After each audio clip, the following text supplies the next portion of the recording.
Olá, meu nome é Marcela Luz, a nossa aula de hoje vai ser sobre prismas e cilindros. Porém, antes de começar a aula, a gente precisa relembrar algumas coisinhas sobre geometria plana e sobre unidades de medida. Então vamos lá, o que a gente precisa saber antes de começar essa aulinha? Área do retângulo, né? Base vezes altura, né? Todo mundo lembra dessa forma. Por esse mesmo motivo, a área do quadrado, porque todo quadrado é um retângulo, né? Sendo base vezes altura, só que a base e a altura do quadrado são da mesma medida, né? Então, multiplicando as duas, fica o lado elevado ao quadrado. Bom, lembrando a formulinha da diagonal do quadrado, né? Pelo teorema de Pitágoras, a gente acha que a diagonal do quadrado é igual a L raiz de 2, né? A medida do lado vezes a raiz de 2.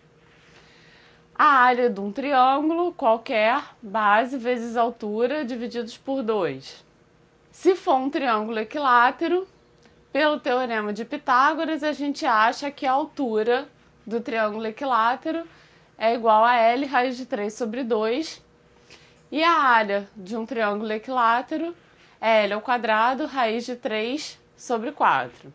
O hexágono é a apótema do hexágono. O que é o apótema? A apótema é essa linhazinha que sai do centro do hexágono e bate exatamente no ponto médio de um dos lados.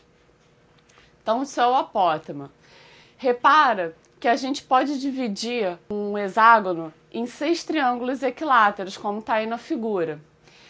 E aí, se esses triângulos são equiláteros, o apótema do hexágono vai coincidir com a altura do triângulo equilátero. Então, o apótema de um hexágono tem a mesma fórmula da altura de um triângulo equilátero, que vai ser L raiz de 3 sobre 2.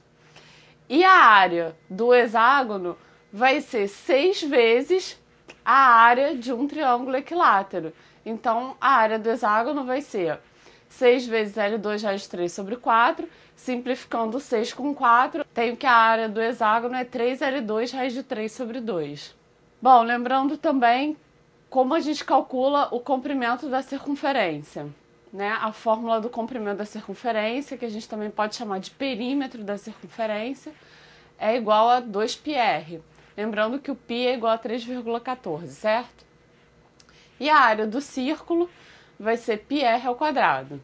Vamos falar agora rapidinho sobre unidades de medida. Né? Lembrando que 1 metro é igual a 10 decímetros igual a 10 centímetros. E aí, com metro quadrado, eu vou ter que colocar 2 zeros em cada casa, né? Então, vai ficar 1 metro quadrado igual a 100 decímetros quadrados, que é igual a 10.000 centímetros quadrados. Com a medida cúbica, eu tenho que colocar 3 zeros em cada casa. Então, vai ficar 1 metro cúbico igual a 1.000 decímetros cúbicos, que é igual a 1 milhão de centímetros cúbicos. Lembrando também que 1 decímetro cúbico é igual a 1 litro. Daí a gente consegue pular da tabela de metros para a tabela de litros, né? Isso vai ser útil quando a gente for calcular o volume. Bom, então vamos começar o nosso tema de hoje, né? Os prismas, eles estão presentes o tempo todo nas nossas vidas. Mas é possível que você nunca tenha reparado nisso, né? Você, por exemplo, já percebeu que um dado perfeito é um cubo? E a caixa que a gente recebe a pizza? Já notou que ele é um prisma hexagonal? E o Toblerone? Delícia de prisma triangular! Assim como os prismas, os cilindros também estão por toda parte. Nas canecas, nas piscinas, no vidro de shampoo, viu? Para a gente entender melhor como que funcionam esses objetos, a gente vai aprender os conceitos importantes sobre faces, arestas, superfícies, volume do prisma e dos cilindros também. Então, na parte dos prismas, a gente vai ver a definição de prisma, os elementos dele, as áreas, né? Área da base, área lateral, área total e o volume dele. Para os cilindros não vai ser muito diferente não, definição, os elementos, o caso particular, que é o cilindro equilátero, as áreas igualzinho do cilindro, a área da base, a área lateral, a área total e o volume dos cilindros retos. Vamos lá, o que é um prisma? Prisma é um sólido geométrico delimitado por faces planas, onde suas duas bases são paralelas. Então tem aí, olha, os exemplos das figuras de prismas. Começando o nosso esqueminha lá, definição de prisma. O que é? É um sólido limitado por faces planas e as duas bases são paralelas. Os prismas, eles têm uma classificação. A gente pode classificar ele quanto ao número de arestas da base. E aí a gente vai ter os prismas triangulares, quadrangulares, pentagonais e hexagonais. O prisma triangular, a base é um triângulo. O quadrangular, a base é um quadrilátero. O prisma pentagonal, a base é um pentágono. E o prisma hexagonal, adivinha? É um hexágono a base, né? Então, continuando o nosso esqueminha, colocando a classificação pelo número de arestas da base, os triangulares, base triângulo, quadrangular, base quadrilátero, pentagonal, base um pentágono, hexagonal, base um hexágono. A gente também pode classificar um prisma quanto à inclinação das arestas laterais. Ele pode ser um prisma oblíquo, onde as arestas laterais são oblíquas à base, assim, esse meio tortinho aí. E os prismas retos, que as arestas laterais são perpendiculares à base, ou seja, formam ângulos de 90 graus com a base. Aqui cabe dizer que a gente vai estudar os prismas retos, né? São os mais comuns que a gente vê nos livros e tal, que cai no vestibular. A gente vai se prender só aos prismas retos. Então, continuando o nosso esqueminha lá, a classificação quanto à inclinação das arestas laterais, tem os oblíquos, que as arestas laterais são oblíquas à base, e os retos, que as arestas laterais são perpendiculares à base. Então, começando, os elementos de um prisma reto. Olha lá, são as faces, né, da base, olha, essa de cima e a de baixo, né, paralelas, tá vendo? Os vértices, que é o encontro de duas arestas, né, aí nesse prisma quadrangular que a gente está vendo aí, a gente vai ter 8 vértices, né? 4 em cima, tá vendo? 4 embaixo. Então você pode dizer que são 4 de um lado, 4 do outro. São os mesmos vértices, certo? As arestas laterais, que são o quê? As linhas que formam o contorno lateral do prisma, né? Nos prismas retos, o que vai acontecer? Essa aresta lateral vai ser do mesmo tamanho da altura, tá?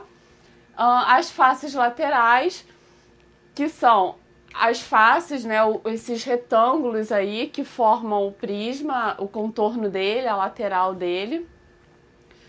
E a aresta da base, que são essas linhas aí que formam as bases, né, tanto embaixo quanto em cima. Repara que todas as faces laterais dos prismas retos são retângulos, olha lá. Tanto triangular, quadrangular, pentagonal e hexagonal, repara que todas as faces laterais de todos eles são retângulos. Bom, então continuando aí o nosso esqueminha, olha, os prismas retos, coloquei os elementos dele aí embaixo, ó. Os vértices, as arestas da base e a lateral, e as faces também da base e da lateral, que é igual à altura. Bom, um caso particular de prismas quadrangulares, né, são os paralelepípedos. O que é isso? Paralelepípedo é um prisma triangular que a base dele é um paralelogramo. Lembra paralelogramo? Que a gente desenha assim, essa figura tortinha, como tá vendo aí nesse da direita, né? A base é esse tortinho aí. Só que o que acontece? A gente não pode esquecer aqui que para uma figura plana ser um paralelogramo, ela precisa ter os lados paralelos 2 a 2, né? Então, a gente também tem que todo retângulo é um paralelogramo, né? Ele tem os lados laterais 2 a 2, né? E o quadrado também é um paralelogramo. Eu acho que aqui também cabe dizer que todo quadrado também é um retângulo, já percebeu? Que para ser um retângulo, ele precisa, além de ser um paralelogramo, ele também precisa ter todos os ângulos internos medindo 90 graus. Então, o quadrado, ele tem essas características, né? Ele é um paralelogramo e tem todos os ângulos internos iguais a 90 graus.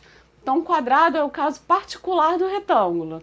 O quadrado é um retângulo que tem todos os lados iguais. Bom, como é que a gente calcula a diagonal de um paralelepípedo? A gente pode calcular a diagonal do paralelepípedo através do Teorema de Pitágoras. Como a gente calcula isso? Olha só, repara esse triângulo rosa aí. Eu tenho que a hipotenusa desse triângulo rosa é a diagonal do paralelepípedo, né? E os catetos? O cateto que está na vertical, que está em pezinho, tem a mesma medida do C, que é a altura do paralelepípedo. E o cateto que está apoiado na base é a diagonal da base. Né? Então, usando o Teorema de Pitágoras, a gente consegue calcular o valor da diagonal do paralelepípedo. Mas a gente não precisa desse esforço todo, a gente pode simplesmente decorar essa fórmula aí do lado. Olha. D é igual a raiz quadrada de a ao quadrado mais b ao quadrado mais c ao quadrado. O que é a, b e c? São as dimensões do paralelepípedo, né? O comprimento, a largura e a altura.